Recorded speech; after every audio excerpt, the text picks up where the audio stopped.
Olá, graça e paz, eu sou Luiz Oliveira e você está no canal Auxílio EBD. Estamos comentando a revista Lições Bíblicas Adultos da CPAD para o terceiro trimestre de 2024. O título desta série de lições é O Deus que governa o mundo e cuida da família. Os ensinamentos divinos nos livros de Ruth e Esther para a nossa geração. O comentarista desta série de lições é o pastor Silas Queiroz. E hoje estaremos comentando a lição de número 2, que tem por título O Livro de Ruth. O textuário da lição está no livro de Ruth, no capítulo 1, versículo 1, e nos diz: E sucedeu que, nos dias em que os juízes julgavam, houve uma fome na terra, pelo que um homem de Belém de Judá saiu a peregrinar nos campos de Moabe, ele e sua mulher e seus 2 filhos. A verdade prática nos ensina: servir a Deus não nos isenta de crises. Em qualquer circunstância, o segredo é permanecer fiel, confiando na providência divina. A leitura bíblica em classe está no livro de Ruth, capítulo 1, versículos de 1 a 5. Acompanhe a leitura, por favor. E sucedeu que, nos dias em que os juízes julgavam, houve uma fome na terra, pelo que um homem de Belém de Judá saiu a peregrinar nos campos de Moabe, ele e sua mulher e seus 2 filhos.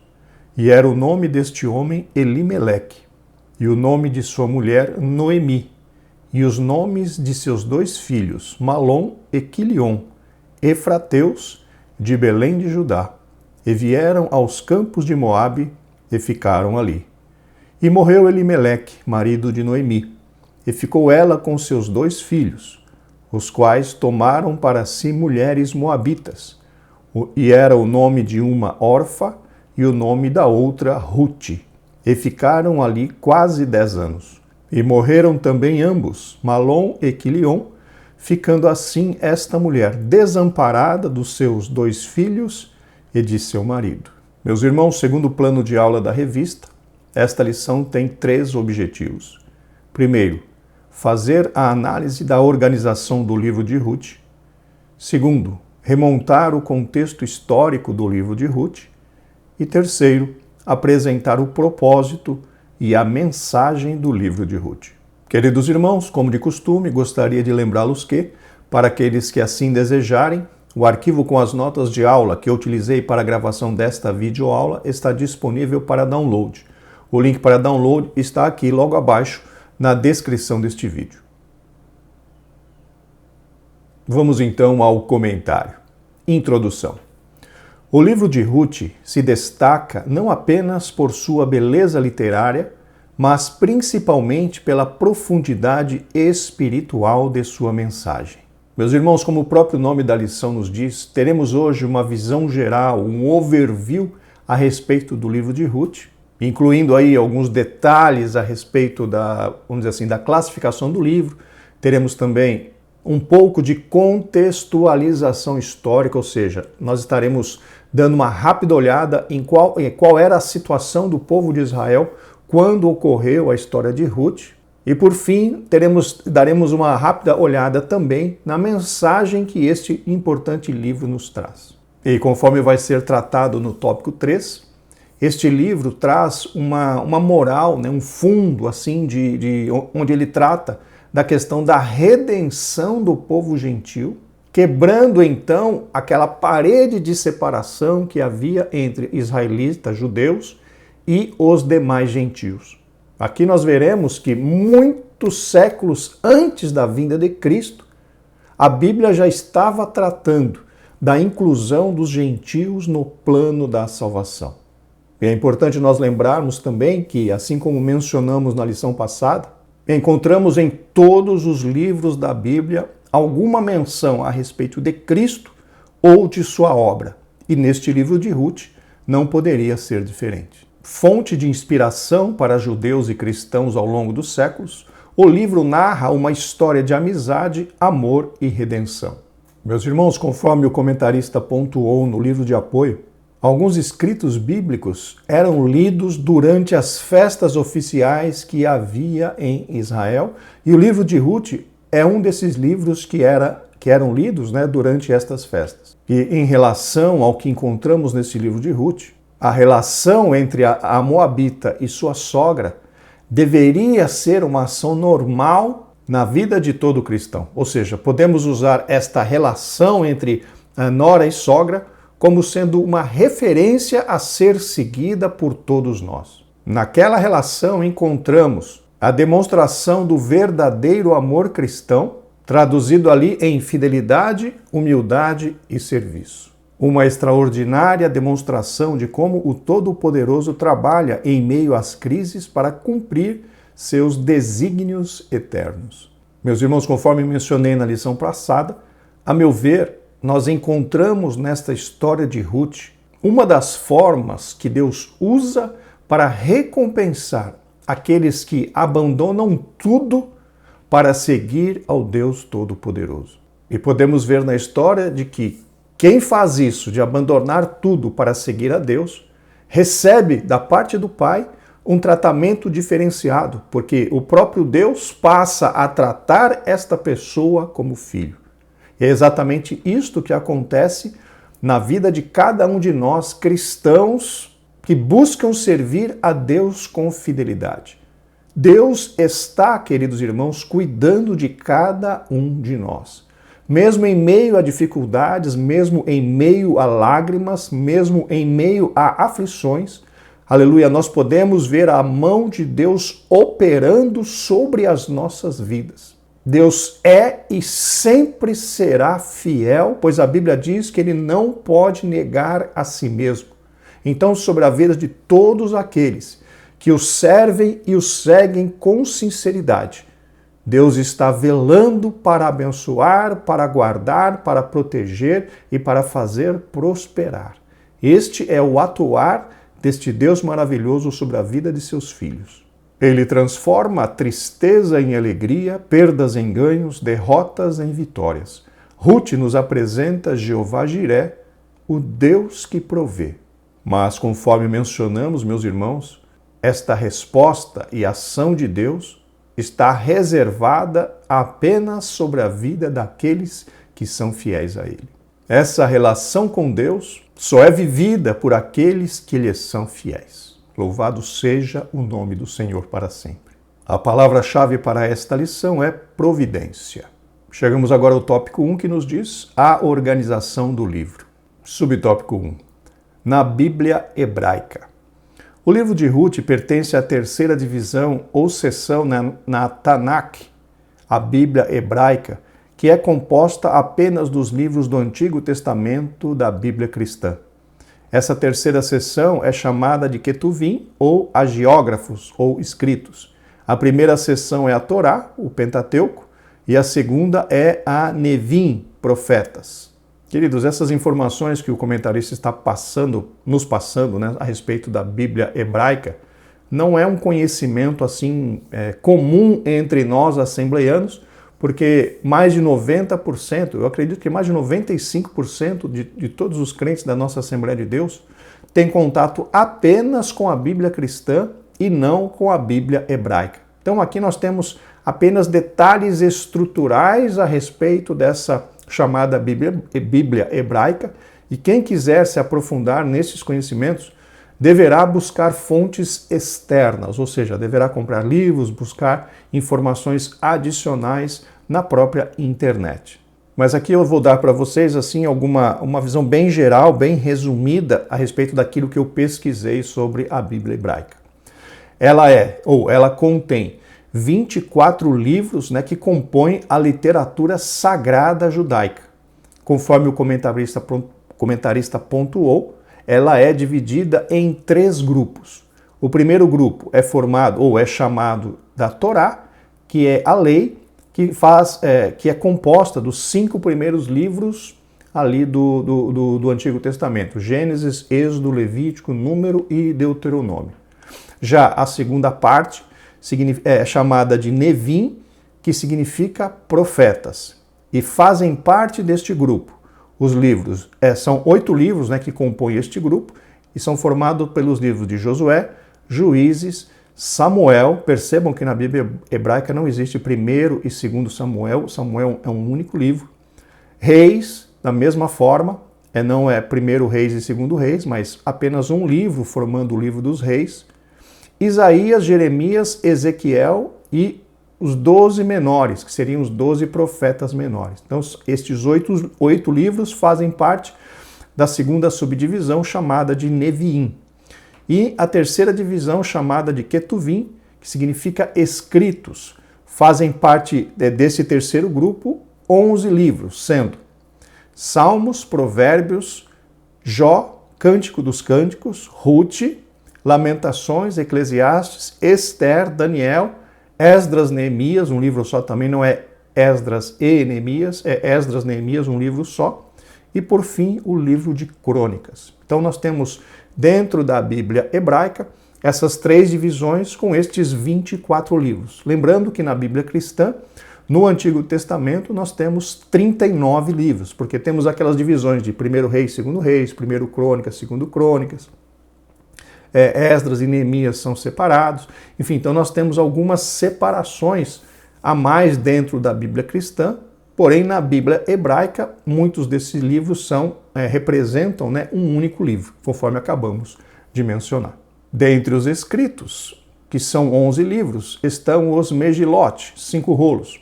Livros curtos lidos publicamente nas festas judaicas anuais. Cântico dos Cânticos, Ruth, Lamentações, Eclesiastes e Esther. Em função de narrar fatos ocorridos durante a colheita, a leitura litúrgica de Ruth era tradicionalmente feita durante o Shavuot, Pentecoste, a festa da colheita. Queridos, os israelitas consideram estes 5 livros citados pelos comentaristas como livros de escritos de sabedoria. E a leitura destes livros durante as festividades de Israel tem por objetivo aumentar a conexão do povo judeu com a sua história. E é interessante notar que não apenas a leitura destes livros é incentivada, mas o estudo profundo de cada um deles. Pois eles fornecem, esses livros fornecem profundos ensinamentos sobre a cultura, valores e também sobre as crenças judaicas. Então percebam aqui o cuidado dos judeus em relação à manutenção da cultura, manutenção assim do modo de vida que eles vêm desenvolvendo por vários séculos. Subtópico 2, na Bíblia cristã. Enquanto a Bíblia hebraica está dividida em 3 seções, Pentateuco, Profetas e Escritos, o Antigo Testamento da Bíblia cristã é composto de 4. Pentateuco, poéticos, históricos e proféticos. Então vejamos, podemos ver então que há uma diferença entre a divisão encontrada na Bíblia hebraica em relação daquela que encontramos na Bíblia que temos mais familiaridade, que é a Bíblia cristã. Enquanto na hebraica tem 3 grupos ou 3 divisões, na Bíblia cristã nós encontramos 4 divisões. E apenas para citar essas divisões, nós temos Pentateuco, formado pelos 5 primeiros livros da Bíblia, como é a mesma coisa encontrada na Bíblia hebraica, Gênesis, Êxodo, Levítico, Números e Deuteronômio. O segundo grupo são os livros históricos, que vão do livro de Josué até o livro de Esther. Depois o terceiro grupo, que são os poéticos, que é composto de 5 livros, que vai de Jó até Cantares de Salomão. E, por fim, o quarto grupo, que são os livros proféticos, que se subdividem em profetas maiores, com os 5 livros de Isaías a Daniel, e os profetas menores, com 12 livros, de Oséias a Malaquias. Então, nós temos na Bíblia cristã 4 grandes divisões, conforme acabamos de mencionar.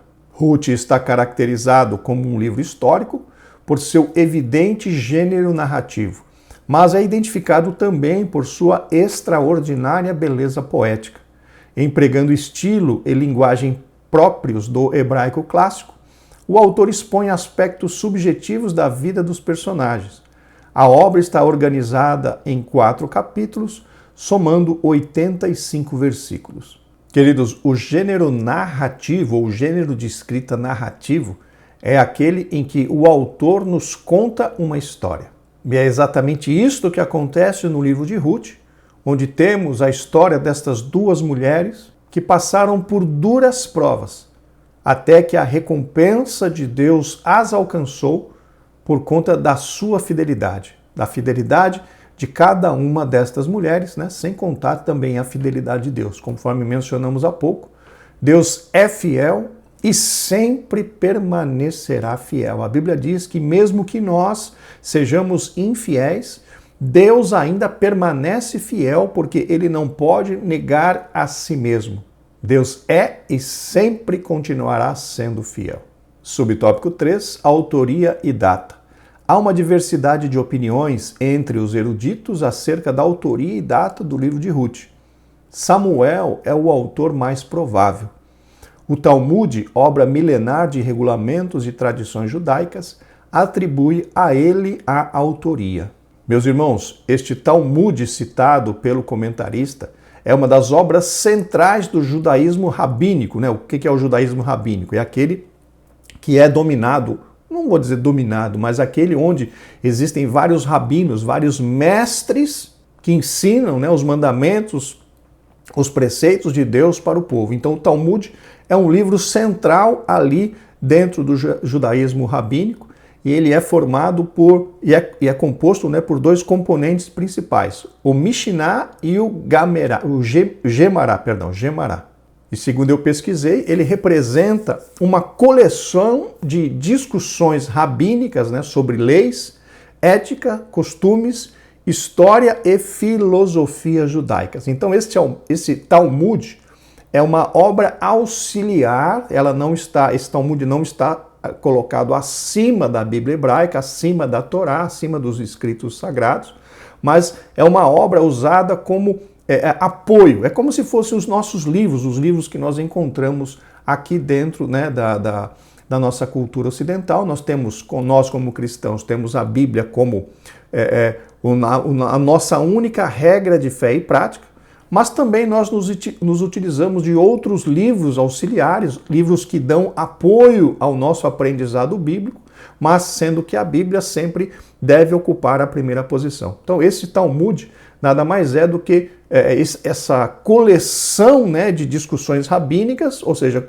coleção de escritos que vem para ajudar ali os rabinos no ensinamento das leis e dos mandamentos de Deus ali para o povo de Israel. A forma como o autor se refere a Jessé e Davi parece indicar contemporaneidade e familiaridade com os personagens, o que também aponta para Samuel. Meus irmãos, essa questão da contemporaneidade que o comentarista pontuou significa o quê? Que a pessoa que escreveu o livro de Ruth é alguém que era contemporâneo, ou seja, alguém que teve conhecimento ou que viveu, no mínimo, na mesma época em que Jessé e Davi, para ter a condição de mencionar a vida dessas duas personagens no livro de Ruth. Então, não foi alguém que viveu explicitamente no tempo de Ruth e Noemi que escreveu este livro, mas sim alguém que viveu posteriormente a eles, que que viu ou que teve conhecimento de Jessé, teve conhecimento da vida de Davi, da chamada de Davi, justamente para conseguir incluir estas informações nesse livro de Ruth.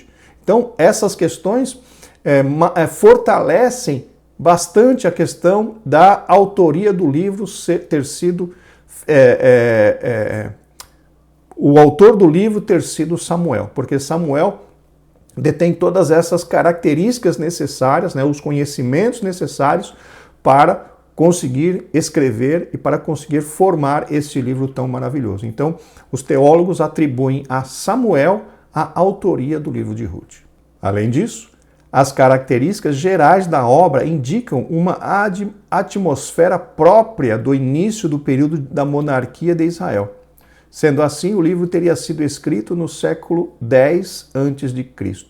Meus irmãos, sinceramente, eu não consegui perceber no livro de Ruth essa atmosfera de início de período de monarquia no livro de Ruth, porque eu não consegui realmente sentir nada ligado dentro do livro de Ruth que apontasse para algum período de monarquia, até porque o próprio livro diz que a história ocorreu durante o tempo dos juízes. E a monarquia em Israel aconteceu bastante tempo depois, porque a monarquia aconteceu depois, ali no final da vida de Samuel, ou seja, muito tempo depois. Então eu não consegui realmente perceber essa atmosfera de início de monarquia que o comentarista mencionou que há no livro de Ruth. Se alguém de vocês tiver uma percepção diferente e quiser deixar aqui nos comentários, eu gostaria bastante de saber a sua opinião sobre isso. Chegamos ao tópico 2, o contexto histórico. Subtópico 1, no tempo dos juízes. Não há uma data precisa para os fatos narrados em Ruth. O que sabemos é que ocorreram 3 gerações antes de Davi nos dias dos juízes.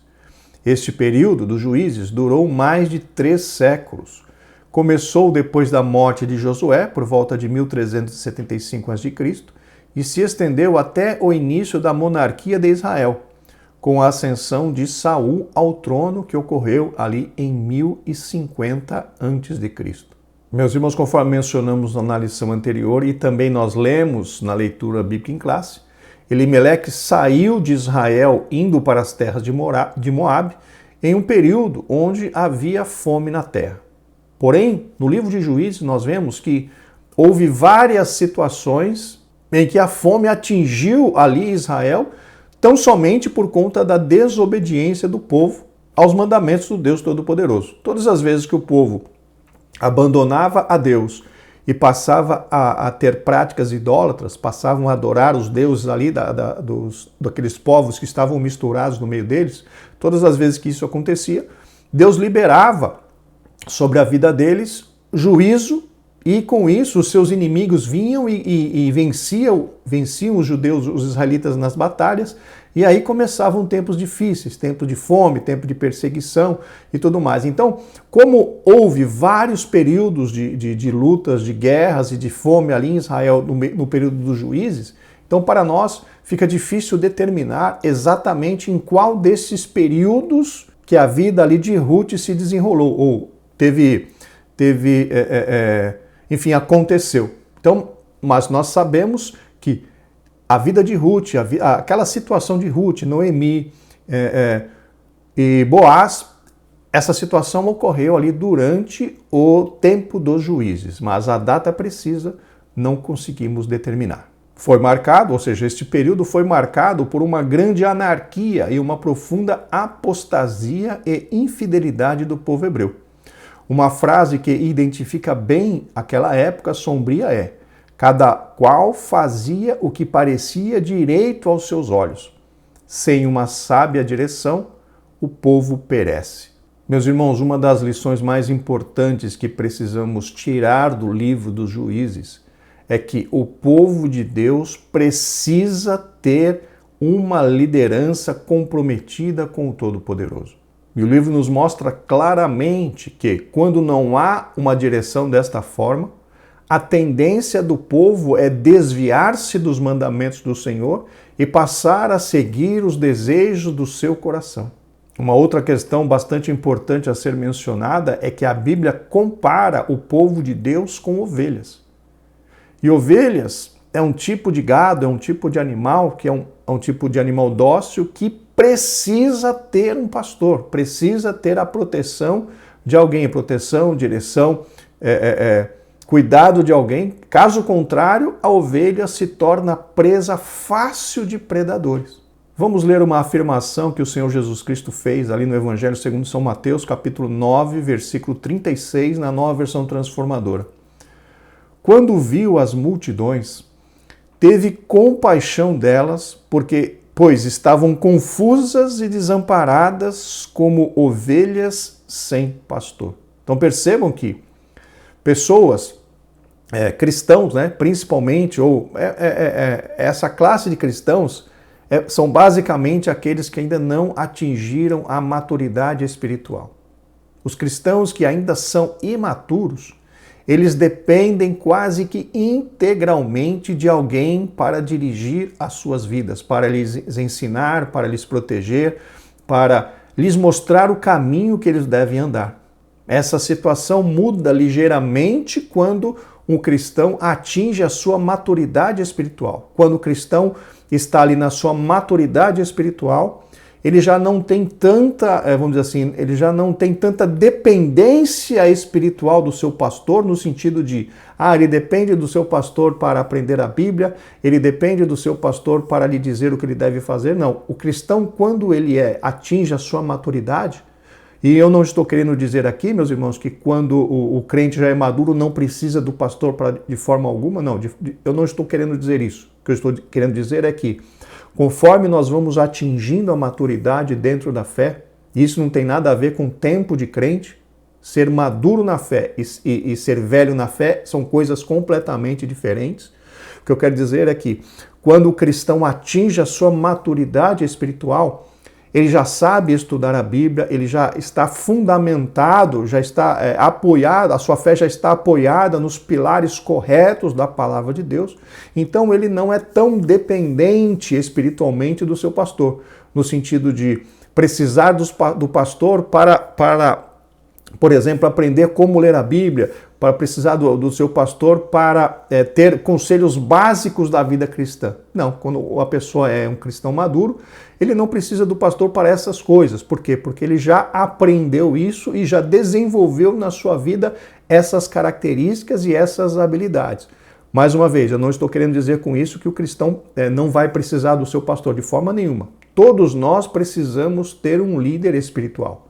Todos nós precisamos ter alguém que cuide da nossa alma espiritualmente falando, e todos nós precisamos estar debaixo da autoridade espiritual de alguém. Todos nós precisamos de um pastor. Todos nós precisamos ter alguém que, como eu posso dizer, que seja responsável pelas nossas almas. Mas existem essas duas características. O cristão maduro não está tão dependente espiritualmente desse pastor. Já o cristão que é imaturo, ele está classificado nessa questão da ovelha, que precisa ter alguém para guiá-lo em praticamente todos os seus passos.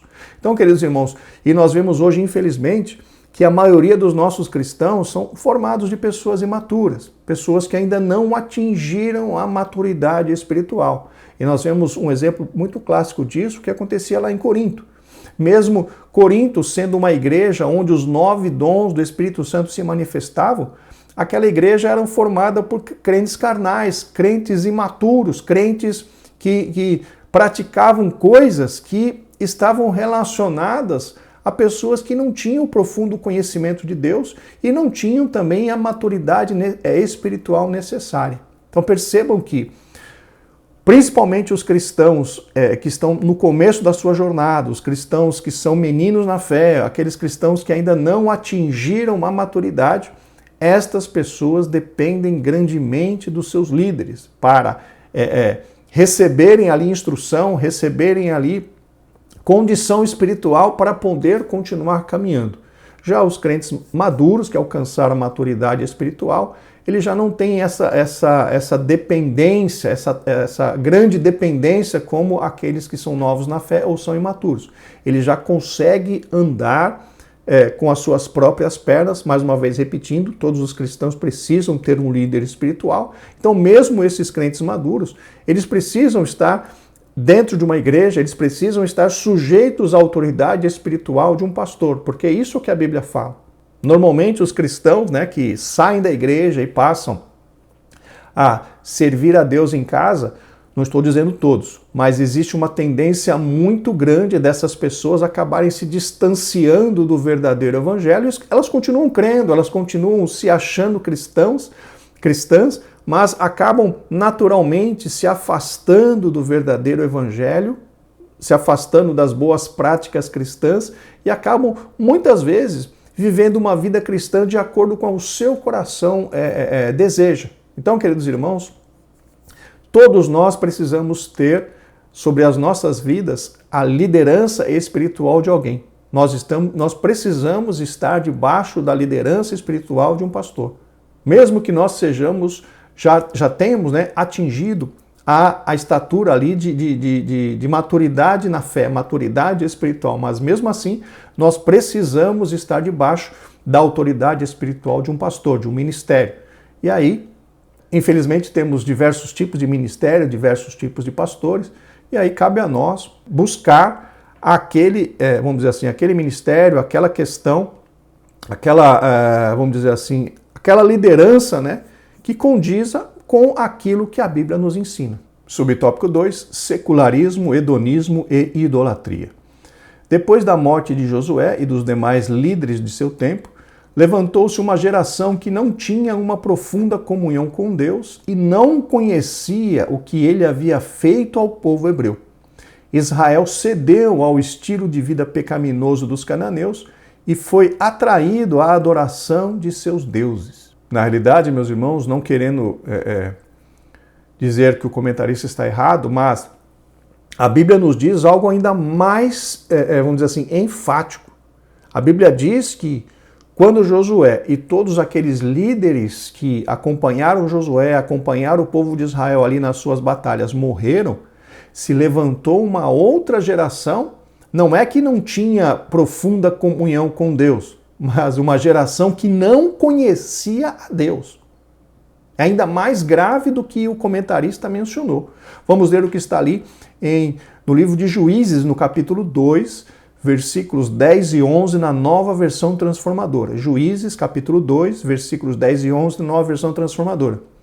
Depois que aquela geração morreu e se reuniu a seus antepassados, surgiu uma nova geração que não conhecia o Senhor, nem tinha visto as grandes coisas que ele havia feito por Israel. Os israelitas fizeram o que era mal aos olhos do Senhor e serviram às imagens de Baal. Então percebam, meus irmãos, que foi ainda mais grave do que o comentarista mencionou. Não é que aquela nação não tinha profunda comunhão com Deus, é que eles realmente não conheciam a Deus. Ou seja, eles não tinham desenvolvido um relacionamento com o Deus Todo-Poderoso. Então, a partir daí, eles se tornaram presas fáceis ali das nações no meio das quais eles estavam habitando e acabaram se desviando da presença de Deus. Eles não tinham referência, eles não tinham relação com Deus, eles não tinham nada, estavam completamente apartados, afastados de uma vida espiritual, de servir realmente ao Deus Todo-Poderoso. Então, com esse afastamento, eles acabaram sendo enganados e atraídos para a adoração de deuses pagãos, dos deuses daquelas nações no meio das quais eles estavam habitando ali. Secularismo e hedonismo sempre levam a grandes tragédias morais e espirituais. Meus irmãos, secularismo representam vidas, pessoas vivendo de acordo com os costumes seculares. O que seriam costumes seculares? Seriam costumes daqueles que não servem a Deus, que não temem a Deus. Seriam os costumes do mundo, a cultura que influencia o mundo à nossa volta, que está apartado, afastado das coisas de Deus. Já quando falamos de hedonismo, estamos nos referindo àquele sistema de vida onde a busca pelo prazer é o principal objetivo na vida das pessoas. Então, secular ou secularismo é aquele que vive de acordo com a cultura mundana. Já o hedonista ou o hedonismo é um sistema de vida onde os prazeres ou a busca pelos prazeres é o objetivo de vida de cada uma das pessoas. E principalmente esta questão do hedonismo, ele choca-se diretamente com o objetivo de vida do cristão. Enquanto o hedonista está procurando adquirir e viver prazer na sua vida, o cristão está buscando servir, amar e dedicar-se completamente ao Deus Todo-Poderoso. Então, o objetivo de vida do cristão não é a busca pelo prazer. O objetivo de vida do cristão é a busca por amar, servir e adorar ao Deus Todo-Poderoso com todo o seu ser, com todas as suas forças, com todo o seu entendimento. Este é o principal objetivo do cristão. Por isso que, enquanto as pessoas do mundo estão buscando, correndo atrás de prazeres carnais, ou seja, concupiscência da carne, concupiscência dos olhos e soberba da vida, que é o que nós encontramos lá no Novo Testamento sobre o que encontramos no mundo, o cristão, por outro lado, ele está se desvencilhando dessas paixões, desses amores, dessas concupiscências, está buscando se aproximar cada vez mais de Deus, porque O Senhor é o nosso objetivo. Servir a Deus é o nosso propósito de vida. Agradar a Deus é aquilo pelo qual nós fomos feitos, nós fomos criados para agradar a Deus, para adorar a Deus, para servir a Deus. E nós, como cristãos, estamos nos esforçando para cumprir o nosso propósito na terra, que é glorificar ao nome do Senhor através das nossas vidas, não apenas através da nossa boca, através das nossas ações, mas em relação a tudo o que fazemos. A Bíblia fala, Paulo dizendo, né, quer comamos, quer bebamos, façamos tudo para a glória de Deus. Então esse é o objetivo do cristão. O pervertido culto a Baal, o deus da chuva, e a Astarote, a deusa do sexo e da guerra, passou a ser praticado pela nação hebreia em um degradante nível de imoralidade e idolatria. Meus irmãos, essa situação degradante que o comentarista mencionou, ela foi ocasionada, ou seja, ela aconteceu justamente porque aquela nova geração não conhecia a Deus. Aquela nova geração não tinha laços fortes de relacionamento com o Todo-Poderoso e eles ficaram então à mercê, né? Ficaram sujeitos à influência daquelas outras nações, conforme eu já repeti, essa é a terceira vez que estou dizendo, em relação à influência daquelas outras nações que eles permitiram que habitassem no meio deles. Havia uma exigência de Deus quando Deus disse aos israelitas que os levaria do Egito, do deserto, para uma terra que manasse leite e mel. A exigência de Deus era o seguinte: Deus iria conceder a terra aos judeus, aos israelitas, perdão. Deus iria conceder, dar aquela terra aos judeus, aos israelitas, só que eles precisariam destruir completamente aquelas nações idólatras que estavam morando ali. Deus havia entregue a todas aquelas 7 nações nas mãos dos israelitas para que eles as destruíssem. Deus havia proibido que eles fizessem qualquer tipo de acordo com aquelas nações. Por quê? Porque Deus sabia que se Israel fizesse algum tipo de acordo com aquelas nações e aquelas nações continuassem vivendo ali no meio dos israelitas, os israelitas acabariam sendo influenciados por aqueles pagãos para adorarem outros deuses. Israel desobedeceu a Deus, Israel não destruiu aquelas nações cananeias que deveria ter destruído, e isso depois representou para eles uma grande perda, foi um grande prejuízo para os israelitas, porque aquelas nações acabaram influenciando os israelitas a se afastarem do Deus Todo-Poderoso, como o próprio Deus já havia predito lá atrás, enquanto ainda falava com Moisés. Então percebam que, por conta de uma desobediência lá de trás, os israelitas acabaram sendo prejudicados e acabaram sendo afastados, influenciados para que se afastassem do Deus Todo-Poderoso e acabaram sofrendo graves consequências em relação às suas ações. Então, queridos irmãos, é muito importante que nós obedeçamos a palavra de Deus na sua íntegra. Não fiquemos escolhendo aquilo que devemos obedecer, aquilo que devemos acreditar. A Bíblia, para nós, ela não contém a palavra de Deus, ela é a palavra de Deus. E como palavra de Deus, nós precisamos ter a Bíblia como a nossa única regra de fé e prática. Tudo que nós precisamos está ali contido na Bíblia Sagrada. Tudo que nós precisamos para a nossa vida está ali dentro. Então nós, como cristãos, precisamos obedecê-la na sua integridade, ou seja, na sua integralidade, né? Completamente, obedecendo completamente os mandamentos de Deus. Porque quando nós passamos a ter uma obediência, né, parcial, nós estaremos buscando problemas para as nossas vidas, como aconteceu ali com os israelitas. A falta de uma liderança espiritualmente madura e temente a Deus causa prejuízos incalculáveis ao povo, conforme nós mencionamos anteriormente. No reino de Deus não basta ter carisma para liderar, é preciso ter caráter aprovado. Queridos irmãos, a liderança cristã deveria ser levantada levando-se em consideração os critérios listados por Paulo para que alguém possa assumir um cargo, né, do ministério, um cargo ministerial. Vamos ler o que está ali. na primeira carta de Paulo a Timóteo, capítulo 3, versículos 1 a 7, vamos ler na Almeida Revista e Corrigida. 1 Timóteo 3, versículos de 1 a 7, na Almeida Revista e Corrigida. Esta é uma palavra fiel. Se alguém deseja o episcopado, ou seja, ser ministro de Deus, entrar no ministério, excelente obra deseja. Convém, pois, que o bispo seja irrepreensível, marido de uma mulher, vigilante, sóbrio, honesto, hospitaleiro, apto a ensinar, não dado ao vinho, não espancador, não cobiçoso de torpe ganância, mas moderado, não contencioso, não avarento, que governe bem a sua própria casa, tendo seus filhos em sujeição, com toda a modéstia. Porque se alguém não sabe governar a sua própria casa, terá cuidado da igreja de Deus, não neófito, para que, ensoberbecendo-se, não caia na condenação do diabo. Convém também que tenha bom testemunho dos que estão de fora, para que não caia em afronta e no laço do diabo. Então percebam, meus irmãos, nessa lista deixada por Paulo, nós encontramos todas as características que alguém que se candidate ao ministério deveria ter na sua vida.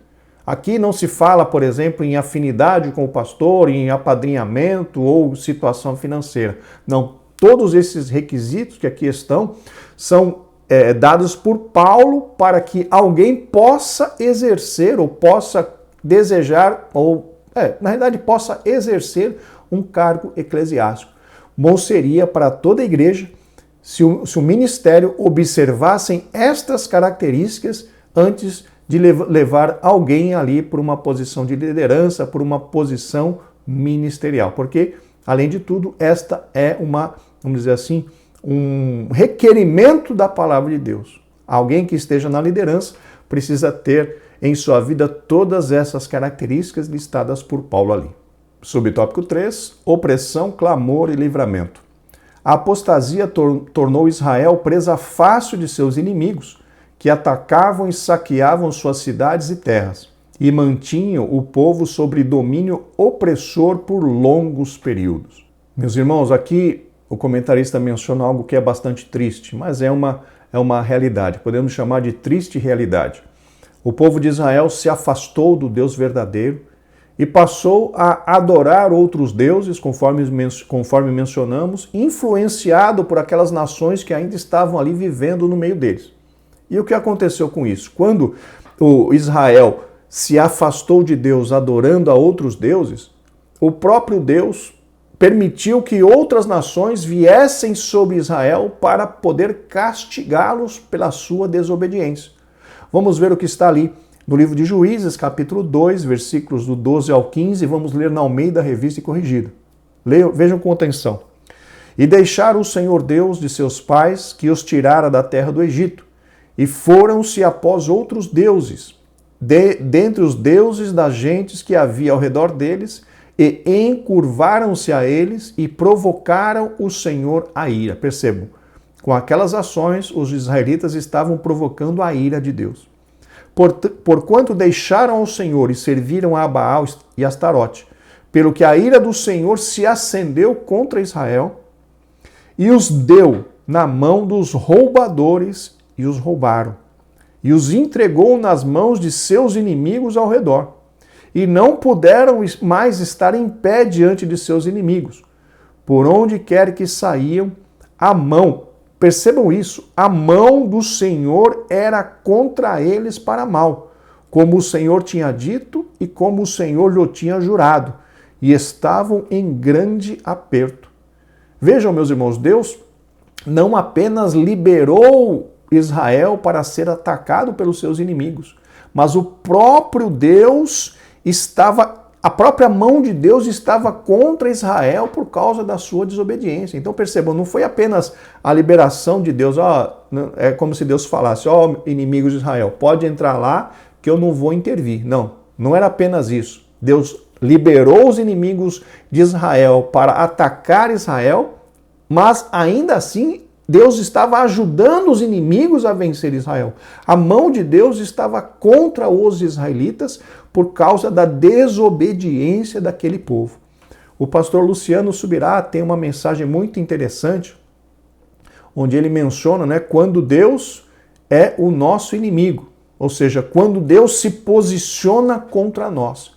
E isso, queridos irmãos, é muito grave. É muito grave quando nós nos posicionamos de tal forma a ponto de fazermos com que Deus seja o nosso inimigo. Quando a mão de Deus se volta não para nos abençoar, mas a mão de Deus se volta para nos castigar. Então, queridos, que nós tenhamos temor e tremor diante desse Deus Todo-Poderoso. Porque Deus é amor, Deus é misericórdia, mas chega também um momento em que a justiça de Deus vai ser aplicada. E todos aqueles que provocam a ira de Deus, todos aqueles que provocam esse Deus Todo-Poderoso com as suas ações pecaminosas, vai chegar um momento em que a misericórdia de Deus vai parar de agir e vai começar a agir a justiça de Deus. E a própria Bíblia diz: horrenda coisa é cair nas mãos do Deus vivo. Que isso possa ficar bastante claro na mente de cada um de nós. Afligida, a nação clamava a Deus e o Senhor levantava juízes para libertar o seu povo. Percebam então, meus irmãos, um dos modos de Deus trabalhar. Muitas vezes Deus permite que a dificuldade alcance os cristãos justamente para forçar esses cristãos a pararem, analisarem e se voltarem para o Deus Todo-Poderoso. E muitas vezes aconteceu isso ali naquele período dos juízes.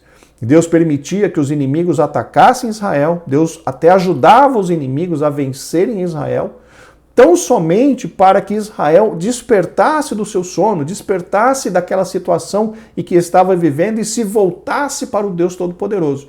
E a Bíblia fala ali no livro dos Juízes que isso aconteceu várias vezes, por causa da opressão, por causa do sofrimento ali de Israel. Israel começava a clamar a Deus, e com isso Deus levantava um juiz que libertava o povo, que ajudava o povo, né, a se libertar dos seus inimigos. E Israel ficava ali vivendo, servindo a Deus, enquanto aquele juiz estava vivo. Quando aquele juiz falecia, Israel voltava novamente a pecar contra o Senhor. Então foi um período de vários altos e baixos, onde Deus operava livrando, depois o povo se desviava, os inimigos venciam, aí o povo clamava, enfim, foi um círculo, né, que aconteceu várias e várias vezes ali durante aquele período dos juízes. Estes juízes, do hebreu sofetim, não eram magistrados civis, não eram os juízes como nós os conhecemos hoje, como os que conhecemos hoje, que julgam em fóruns e tribunais. Eram libertadores, geralmente líderes militares como Otiniel, Baraque e Gideão, poderosamente usados por Deus para julgar a causa de Israel, livrando-o de seus opressores. Então esse termo juiz não é, como o comentarista mencionou, não é uma pessoa que exercia ali uma função de magistrado, mas sim eram líderes militares, líderes espirituais, não, mas eram líderes militares e líderes políticos usados por Deus para dar vitória a Israel sobre os seus inimigos. E esses juízes até eram usados por Deus para manter Israel ali servindo a Deus. Então, isso nos dá a entender que eles tinham até uma certa influência espiritual sobre o povo de Israel. É verdade que a obrigação da influência espiritual era sobre a vida dos sacerdotes. Mas tudo indica que naquela época ali dos juízes, os sacerdotes tinham pouca projeção, ou seja, tinham pouca influência espiritual sobre o povo. Tanto que não é mencionado nada a respeito de sacerdotes naquele período, somente ali no finalzinho do livro de Juízes. Na verdade, o começo do livro de Samuel abrange o finalzinho do livro dos Juízes. Então, ali no comecinho do livro de Samuel, nós temos ali Eli, que foi um sacerdote. Então, Eli, naquele momento, exercia ali uma certa liderança sobre Israel, mas ele tinha ali dentro da sua casa dois péssimos exemplos, que eram os seus filhos, que ao invés de servirem a Deus, estavam servindo a si próprios. Então vocês conhecem a história, aqui não vamos nos prolongar bastante nesse texto, mas a Bíblia nos dá a entender que estava sob a responsabilidade dos sacerdotes a influência espiritual, a direção espiritual para o povo. Mas na época dos juízes, tudo indica que os sacerdotes falharam em instruir o povo no caminho do Senhor. Apesar dos repetidos ciclos de infidelidade da nação, Deus ouvia o gemido do seu povo em seus momentos de dor e aflição. O Senhor é longânimo e cheio de misericórdia. Ele ouve os que a eles clamam. Queridos, é muito importante nós entendermos, como já mencionamos, a respeito da longanimidade de Deus. Deus é bondoso, Deus é longânimo, Deus é paciente, mas essa longanimidade não dura para sempre. Conforme eu mencionei, chega um momento em que, dependendo das nossas ações, a longanimidade de Deus para de operar e começa a operar a justiça de Deus. E muitas vezes essa longanimidade dá a algumas pessoas a sensação de impunidade. A pessoa faz o errado e nada acontece. A pessoa continua no erro e nada acontece. Então a pessoa vai pensando, não, Deus não está preocupado com isso, porque eu fiz o errado e Deus não agiu. Não, ali naquele período, Deus está exercendo a sua longanimidade, a sua paciência. Deus está aguardando que essa pessoa se arrependa e se volte para Ele. Mas se a pessoa permanecer naquele erro, a longanimidade de Deus vai parar de operar e vai começar a operar a justiça. Aí Deus vai requerer daquela pessoa tudo aquilo que ela fez de errado. Então, queridos, não confundamos impunidade com a longanimidade de Deus. Inclusive, eu gostaria de ler com vocês um texto bastante forte para nós a respeito dessa questão do perdão de Deus. Vamos ler ali em 2 Reis, capítulo 24, versículos 2 ao 4, na nova versão transformadora. 2 Reis, segundo livro de Reis, capítulo 24, versículos do 2 a 4, na nova versão transformadora. Então o Senhor enviou bandos de saqueadores babilônios, sírios, moabitas e amonitas contra o reino de Judá para destruí-lo, como tinha anunciado por meio de seus profetas. Essas desgraças aconteceram a Judá por ordem do Senhor. Percebam isso. As desgraças aconteceram a Judá por causa da ordem do Senhor. Ele havia resolvido expulsar Judá de sua presença por causa dos muitos pecados de Manassés, que havia enchido Jerusalém de sangue inocente. O Senhor não perdoou esse pecado. Vejam então, queridos irmãos, que todos nós falamos isso, todos nós entendemos isso, que o pecado que não tem perdão é a blasfêmia contra o Espírito Santo, que é o que nós vimos claramente ali nas palavras do próprio Senhor Jesus Cristo. Mas observem essa questão aqui na vida de Manassés. Em outros livros, nós estamos lendo 2 Reis, mas se nós formos ler 2 Crônicas, segundo livro de Crônicas, nós veremos ali que teve em algum momento em que Deus realmente perdoou, teve misericórdia de Manassés. Mas percebam a questão do pecado. A ação do pecado, ela resulta na ação de Deus, em uma contrapartida de Deus. Então, Manassés, por mais que ele tenha sido perdoado em algum momento da sua vida ali, que ele se arrependeu por conta das repreensões de Deus, mas ele já havia feito tanta coisa, tanta miséria dentro de Israel, que aquelas ações de Manassés, aqueles pecados cometidos por Manassés, aquelas abominações e idolatrias cometidas por Manassés, Deus não deixou passar. Aqui o texto fala, na nova versão transformadora, que o Senhor não perdoou este pecado, ou seja, Judá iria sofrer tudo aquilo que a ira de Deus requeria por conta das ações de Manassés ali dentro de Judá. Não apenas de Manassés como um líder pecou terrivelmente, mas o povo seguiu as suas pisadas também pecando terrivelmente. E Deus não perdoou aquela questão. O juízo de Deus desceu sem misericórdia sobre a terra de Judá por causa do pecado do povo. Então, queridos irmãos, não confundamos longanimidade com impunidade. Deus há de julgar todas as nossas ações. Todas as nossas ações serão julgadas. Então não brinquemos, aleluia, com o Deus Todo-Poderoso. Não façamos como a nação de Israel se afastou de Deus achando que estava tudo bem, não. Haverá um dia, um tempo de prestação de contas. E conforme eu mencionei há pouco, a Bíblia fala, horrenda coisa é cair nas mãos do Deus vivo.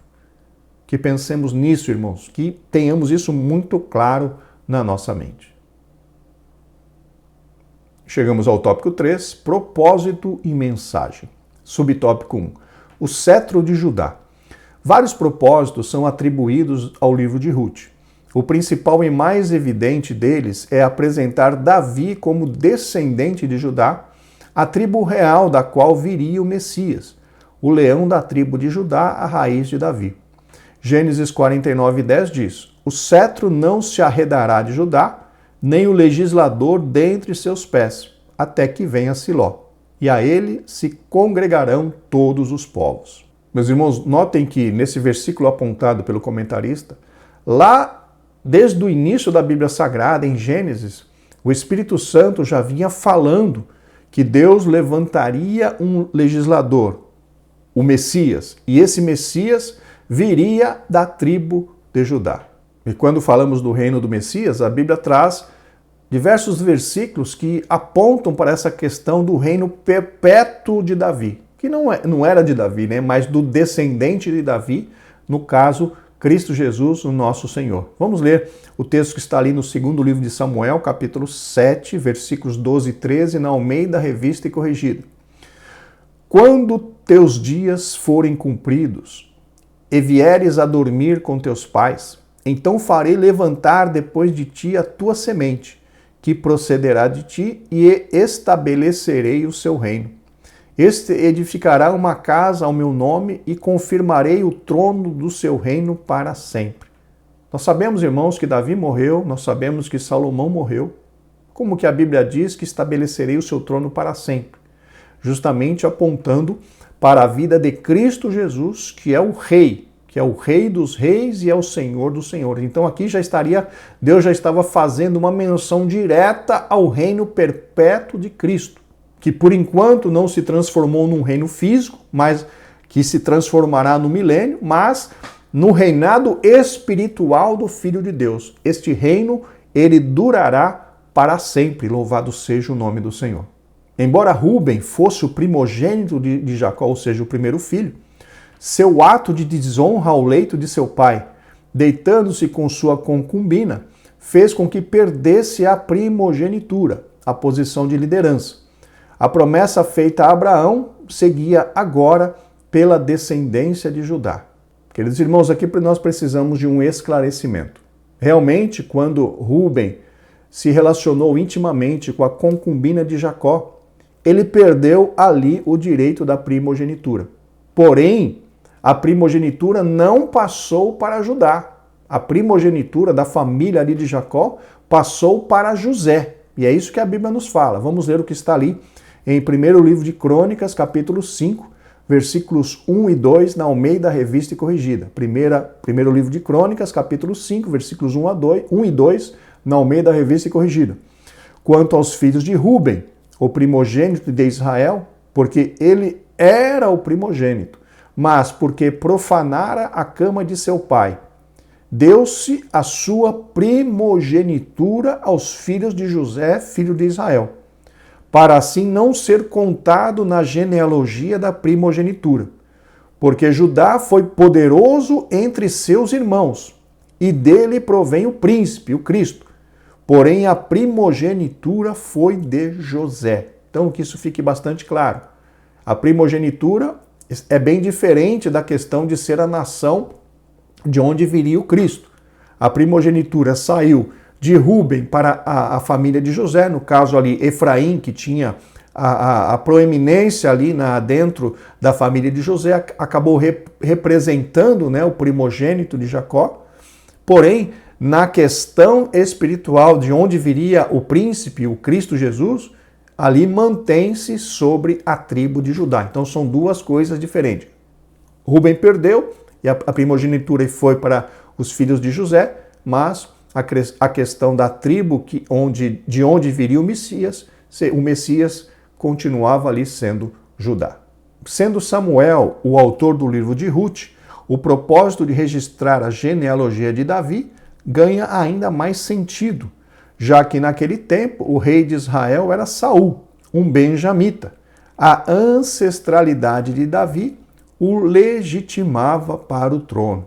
Meus irmãos, entendam que naquele período de Samuel, em que Davi foi ungido rei sobre Israel, essa questão do Messias vindo ali da tribo de Judá, exatamente da tribo de Judá, naquele período, essa questão do Messias ainda não estava muito clara.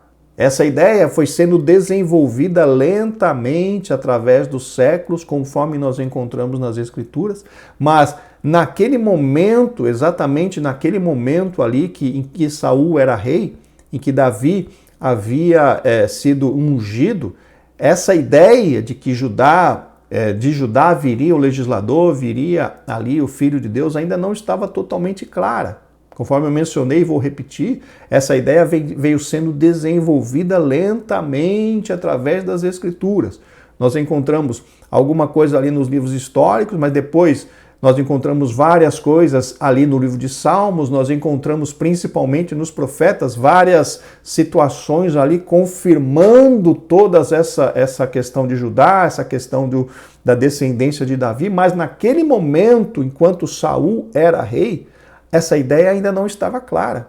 Então, para mim, isso é uma opinião pessoal, dificilmente Samuel saberia o que ele estava fazendo ali com a sua sabedoria própria. Certamente, como todos os livros da Bíblia, o livro de Ruth foi escrito sob a inspiração do Espírito Santo. Porém, o escritor muitas vezes nem sabia a respeito do que ele estava escrevendo. Nós vemos, por exemplo, ali no livro de Salmos, Davi falando ali no meio dos seus cânticos, no meio das suas orações, claramente a respeito do Messias, mas eu tenho um entendimento que ele não sabia que ele estava falando a respeito do Messias. Aquilo eram inspirações do Espírito Santo sobre a vida de Davi, e ele estava escrevendo inspirado pelo Espírito Santo, mas ele mesmo não sabia o que significavam aquelas palavras. Ele mesmo não sabia o porquê que ele estava escrevendo daquela forma. Por quê?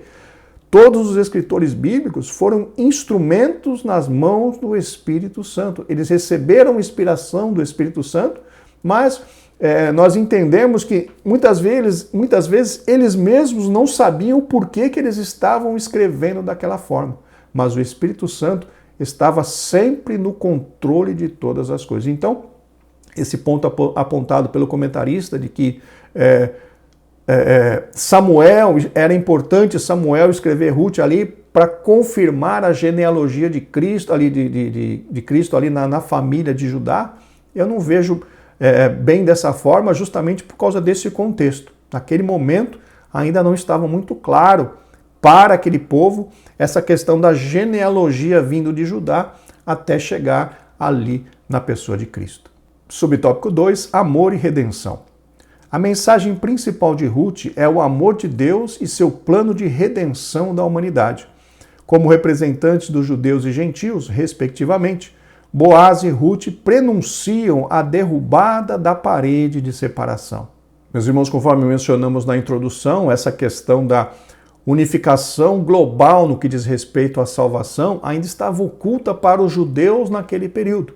Mas Deus aos israelitas naquele período. Mas Deus já estava ali trabalhando, principalmente ali na vida de Ruth, quando permitiu que ela se unisse com Boaz, justamente para mostrar para todos nós que Deus já estava fazendo a unificação dos gentios e também dos israelitas. Ou seja, Deus estava tirando a separação entre eles e unindo os dois povos com o objetivo único de salvá-los, com o objetivo único de formar entre aqueles dois povos distintos um único povo para servir ao Deus Todo-Poderoso. E vejam que interessante, já mencionamos isso também na lição 1, que no meu entendimento, Ruth alcançou esta graça de ser incluída ali na genealogia de Cristo como recompensa pela sua ação de buscar o Deus Todo-Poderoso. Já mencionamos isso nessa lição, mas vamos repetir. Ruth abandonou seus deuses, abandonou sua família, abandonou seu lar, abandonou sua terra, seus contemporâneos, e foi para uma terra estranha, numa situação de sofrimento. Por quê? Porque ela queria buscar ao Deus da sua sogra, ela queria servir ao Deus de Israel e se sujeitou a isso, se sujeitou a ir rumo ao desconhecido, se sujeitou a sofrer por conta de servir a esse Deus maravilhoso. E em função dessa sua ação, Deus a coroou e a recompensou grandemente, dando a essa estrangeira, a esta moabita, a oportunidade de fazer parte ali da genealogia de Cristo Jesus, o Salvador do mundo. A redenção é vista no livro nos sentidos literal e tipológico. Boaz é o parente remidor que preservou a descendência de Elimeleque, mas é também um tipo de Cristo, nosso Redentor. Meus irmãos, aqui gostaríamos de reforçar mais uma vez algo que já mencionamos nessa lição e também na lição passada. Cristo mencionou, ou Cristo afirmou, que toda a Escritura testificam a respeito dele. Sendo assim, em todos os 66 livros da Bíblia, temos algum tipo de menção a respeito de Cristo ou a respeito da sua obra. E aqui, neste livro de Ruth, encontramos justamente a questão da redenção de um povo rejeitado. Ou seja, a adoção novamente de alguém que havia sido rejeitado, a adoção de alguém que havia sido desprezado no passado, mas por conta da ação de uma pessoa, aquela, no caso aí o remidor, aquela pessoa voltava a ser aceita e fazer parte daquela grande família ou daquela grande nação. É justamente o que aconteceu conosco, os gentios.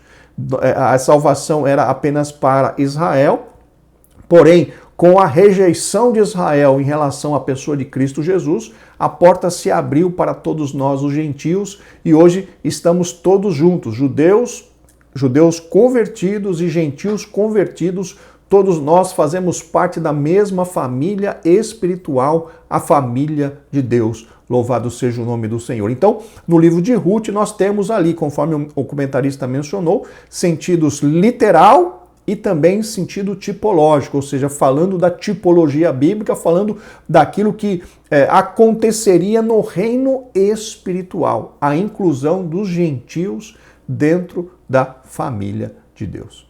Subtópico 3, fidelidade e altruísmo. O livro de Ruth abre uma janela que nos permite ver que nem tudo eram trevas nos dias dos juízes. Havia um remanescente fiel que temia a Deus e foi usado por ele para cumprir seus propósitos. Meus irmãos, sobre este tema ali da apostasia, sobre este tema de tempos de trevas, o texto que para mim fala mais alto é aquele período em que viveu Elias. Naquele tempo de Elias, Israel, sob o governo de Acabe e Jezabel, estava vivendo tempos de densas e profundas trevas.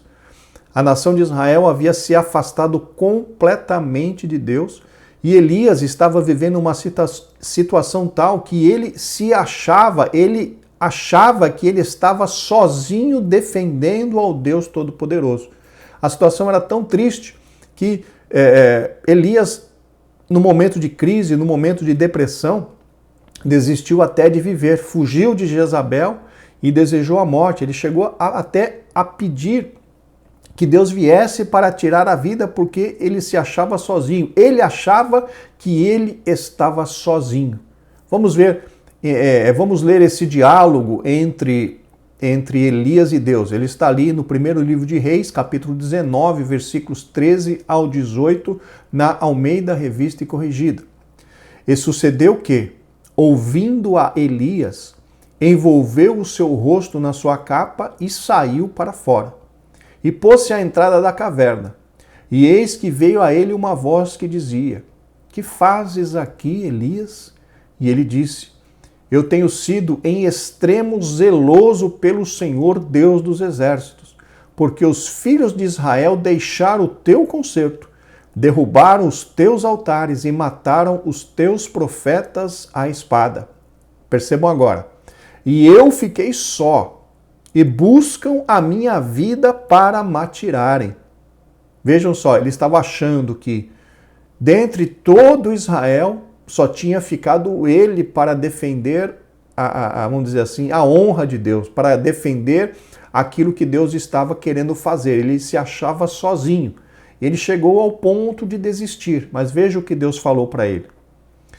E o Senhor lhe disse: Vai, volta pelo teu caminho para o deserto de Damasco. Vem e unge a Azael, rei sobre a Síria. Também a Jeú, filho de Ninsi, ungirá rei de Israel. E também Eliseu, filho de Safate, de Abel-Meloá, ungirás profeta em teu lugar. E há de ser que o que escapar da espada de Azael, matá-lo-á Jeú. E o que escapar da espada de Jeú, matá-lo-á Eliseu. Também, agora observem, também eu fiz ficar em Israel 7.000, todos os joelhos que não se dobraram a Baal e toda boca que o não beijou. Então, queridos irmãos, mesmo em época de profundas e densas trevas espirituais, Deus sempre tem um remanescente fiel. E pode ser que esse remanescente não seja um povo barulhento, um povo que sai às ruas para se manifestar, mas sempre Deus mantém para si um povo remanescente fiel. Por mais densas que sejam as trevas, Deus sempre mantém pessoas fiéis a Ele, louvado seja o nome do Senhor. Então, o que aconteceu na época dos juízes foi muito triste, mas Deus mantinha naquela época crentes fiéis. Na época de Elias, ele se achava sozinho, mas Deus falou claramente, não, eu guardei para mim 7.000 pessoas que não dobraram os seus joelhos a Baal e que não o beijaram. Então, queridos irmãos, Deus tem os seus métodos de trabalho. E por mais que nós nos sintamos sozinhos na jornada da salvação, Deus sempre tem outras pessoas fiéis que estão também batalhando nas mesmas batalhas que nós. Então, nós não devemos nos sentir sozinhos, não devemos nos sentir desamparados. Deus nunca desampara os seus servos. Louvado e engrandecido seja o nome do Senhor para sempre. Em um mundo de crescente iniquidade, o justo viverá da fé. Meus irmãos, eu gostaria só de fazer um acréscimo aqui nessa colocação do comentarista. O justo realmente precisará viver da fé, como sempre precisou, mas existe um outro alerta de Cristo Jesus, em relação à questão do amor. Nós precisamos permanecer lutando para que nós mantenhamos o amor puro e verdadeiro. Caso contrário, nós podemos ser reprovados diante do Senhor. Então, a fé, a esperança e o amor, como diz lá, né, os três fundamentos, né, os três fundamentos, a fé, a esperança e a caridade, ou fé, a esperança e o amor. Porém, a Bíblia fala, Paulo dizendo, que o amor é o mais importante. Então, a fé é importante, sim, mas o amor é ainda mais importante do que a fé. Então, nós, além de perseverarmos na fé, nós também precisamos perseverar amando, perseverar em manter este amor puro e verdadeiro. Caso contrário, nós poderemos ser reprovados diante do Senhor.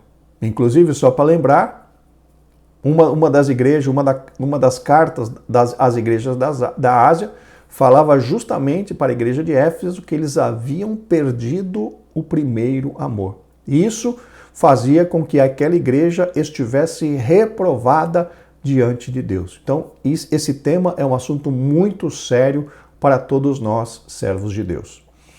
Outra eloquente mensagem do livro é o valor do altruísmo, em que predominava o egoísmo. Nos dias dos juízes, a maioria vivia segundo os seus próprios padrões e interesses. Noemi e Ruth destoavam desta máxima individualista. Sogra e nora não pensavam em si mesmas, o amor não é egoísta. Meus irmãos, altruísmo significa, de uma forma geral, a preocupação com o bem-estar do próximo. E nós temos na vida de Ruth um exemplo muito claro desta questão do altruísmo. Conforme eu mencionei, ela deixou tudo na sua terra e resolveu acompanhar a sua sogra, indo para uma terra desconhecida, apenas por conta, ou principalmente por conta da sua fé nesse Deus da sua sogra. Mas mesmo que a sua jornada fosse, em primeiro lugar, em busca de Deus, ela não deixou de suportar, ela não deixou de ajudar, ela não deixou de se preocupar e trabalhar pelo bem-estar da sua sogra. Essas ações de Ruth nos mostram claramente que aquela mulher piedosa exercia ou tinha em sua vida um altruísmo exemplar. Ela não se preocupava consigo, ou ela não se preocupava apenas consigo, mas ela se preocupava primeiramente, ou não vou dizer primeiramente, mas ela se preocupava grandemente com o bem-estar da sua sogra, coisa que, principalmente nos dias de hoje, é muito difícil de se encontrar, principalmente entre os cristãos. Mas que o Senhor nos dê graça, queridos irmãos, para mudarmos essa situação e passarmos a exercer o amor de Deus, para que todos à nossa volta entendam que nós somos servos do Deus Altíssimo. Queridos, estamos chegando ao final desta lição, vamos para a conclusão. O livro de Ruth nos ensina que, a despeito da incredulidade e dos pecados do homem, Deus sempre trabalha para cumprir os seus desígnios. Sem violar o princípio do livre-arbítrio humano, o Todo-Poderoso conduz a história e executa seu plano eterno de redenção. O livro também nos mostra como a fidelidade de Deus se aplica às circunstâncias comuns da vida. Em tudo, Ele é fiel. Glórias ao nome do Senhor. Muito obrigado, meus irmãos, pela sua companhia até aqui, pela sua oração e pelo seu apoio. Continue, por favor, nos apresentando em oração, porque dependemos da graça e da misericórdia de Deus para continuarmos com este trabalho. Se Deus quiser, estaremos juntos na próxima semana com o comentário da lição de número 3. Graça e paz e que Deus os abençoe.